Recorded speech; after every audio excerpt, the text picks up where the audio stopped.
राज्यपाल के अभिभाषण पर चल रही चर्चा में भाजपा विधायक विक्रम ठाकुर ने भाग लिया। उन्होंने कहा कि सदन में विधानसभा अध्यक्ष ने उन्हें उनकी बात नहीं रखने दी और उनकी बात काटी जा रही है। उन्होंने कहा कि विधानसभा के लिए की गई नियुक्तियों पर सवाल उठाए तो उनकी बात को काटा गया है।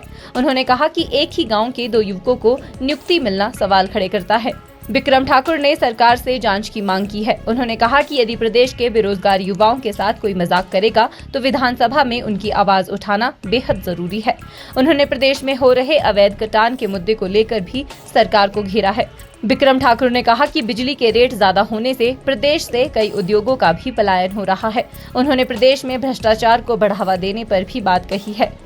निश्चित तौर पे आज विधानसभा के अंदर मुझे भी राज्यपाल के अभिभाषण पर जो धन्यवाद प्रस्ताव आया है उस पर बोलने का मौका मिला और मैंने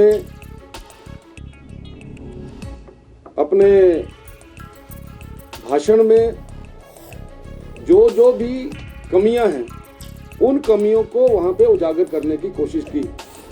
लेकिन मुझे इस बात का दुख है कि लोकतांत्रिक तरीके से जिस प्रकार से कोई विधायक अपनी बात वहां रखता है उसकी बात को वहाँ पे जो है वो काटा गया और मुझे ये कहा गया कि ये जो बातें हैं ये नहीं बोलनी चाहिए।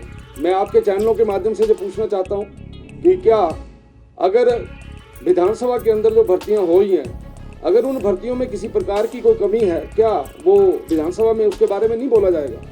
और मुझे इस बात का दुख है कि विधानसभा के अंदर ये संयुक्त निदेशक व मुख्य प्रवक्ता हैं हरदयाल भारद्वाज जी कैसे डिक्टेटोरियल एटीट्यूड से ये लिख रहे हैं कि विधानसभा अध्यक्ष का पद संवैधानिक है। संवैधानिक पद के ऊपर बैठकर आप असंवैधानिक बातें करें, ये तो कभी नहीं चलेगा। और हिमाचल प्रदेश के लाखों बेरोजगार युवक जो नौकरियों की तलाश में बैठे हैं, उनके साथ अगर कोई भद्दा मजाक होगा तो क्या उस भद्दा मजाक के बारे में बात वहाँ नहीं रखी जाएगी? नौजवानों की बात वहाँ क्यों नहीं रखी जाएगी? और ये इसलिए रखी जाएगी क्योंकि जो वहाँ पे भर्तियां हुई हैं उनके बारे में किसी न किसी प्रकार का प्रश्न चिन्ह लगा। और मैंने तो ये भी बोला है कि हमें आप ईमानदार व्यक्ति हैं, कौन कह रहा है कि आप बेईमान हैं? लेकिन आप यहाँ पे बात तो रखने दीजिए। जब किसी एक गांव के 2-2 बच्चे लगेंगे तो मुझे बताइए क्यों नहीं प्रश्न चिन्ह लगेगा?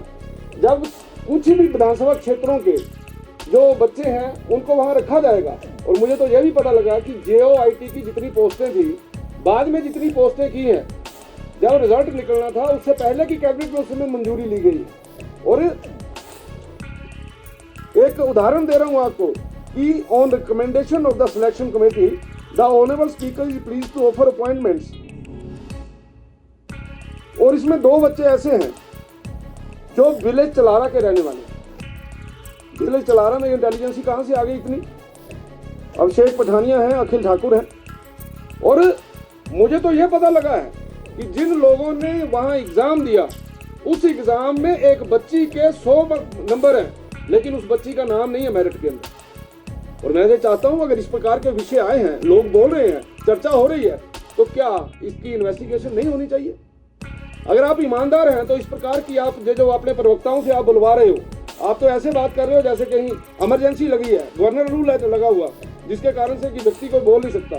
इसलिए मुझे ऐसा लगता है कि बेरोजगार युवकों से, हिमाचल प्रदेश के बेरोजगार युवकों के साथ अगर कोई मजाक हो रहा है, अगर कोई भद्दा मजाक कर रहा है, तो उनकी बात को विधानसभा में उठाना अति उचित है। आज जो राज्यपाल का अभिभाषण हुआ उसमें मैंने ये भी बोला कि एक पर्टिकुलर, ये देखिए, एक व्यक्ति राजस्थान का रहने वाला है और वो CM ऑफिस में लगे हुए हैं। CM ऑफिस में पहले लगे हुए थे को टर्मिनस बेसिस के ऊपर, बाद में उनकी सिलेक्शन होती है। हिमाचल न्यूज 24/7 के लिए शिमला से हरदेव कुमार के साथ सपना शर्मा की रिपोर्ट। आप देख रहे हैं हिमाचल न्यूज